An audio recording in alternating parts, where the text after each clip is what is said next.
expected to open for the 2027 season. Well, now to a controversial ending to a nail-biting matchup. The result? The Lions fall to the Steelers 29-24. Our hearts can't take this. Yeah, our playoff hopes now hanging by a thread, really. That's right. The fans filled Ford Field with high hopes, but a wild ending had so many of them walking out of the stadium with their heads down. Now, we're going to have more on fan reaction coming up at 5:30. And 7 Sports Director Brad Galley, he has the highlights for us from Ford Field. Another wild ending at Ford Field has the Lions' playoff hopes on life support. Jared Goff scored on the final play of the game on a lateral from Amon-Ra St. Brown, but an offensive pass interference call, the second of the series against Detroit, negated the touchdown and ended the game. The Lions' offense was virtually lifeless through the first 3 quarters, but a remarkable fourth had them down 5 in position to win the game with 2:05 left, starting at their own 27.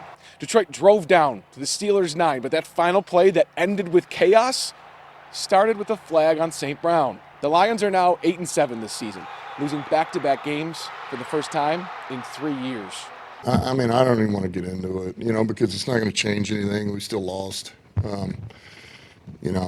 It's, look, you think you score, you don't score, and then, you think you're going to have another play, replay it or back it up and one more shot, and it doesn't. And that's just, I guess that's the way it's written in the rule book. Those guys have a hard job, and I don't want to make any excuses or anything like that. We've been on the right side of a lot of these. We've been on the wrong side of a lot of these. And I think a few plays prior, the one on Tesla was a little bit more in my head,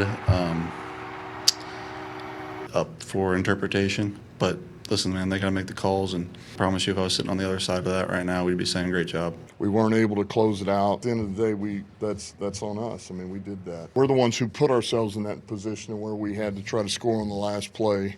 The Steelers gashed the Lions on the ground, running for 230 yards and scoring a pair of 45-yard touchdowns on the ground, with Kenneth Gainwell adding another through the air. The Lions' ground game, it totaled an impossibly lowly 15 yards, the lowest total in the Dan Campbell era. They got after us. They rushed for over 200 yards. 15 for us.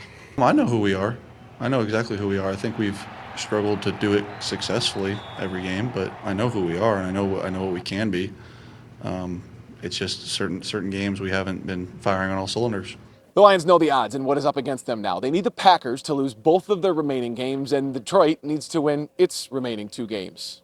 Dan Campbell said the big picture message, that's not what we shared inside the locker room. Instead, he said the message on a short week against Minnesota now is to play 4 complete quarters of football, something this team has not done in quite some time. At Ford Field, Brad Galley,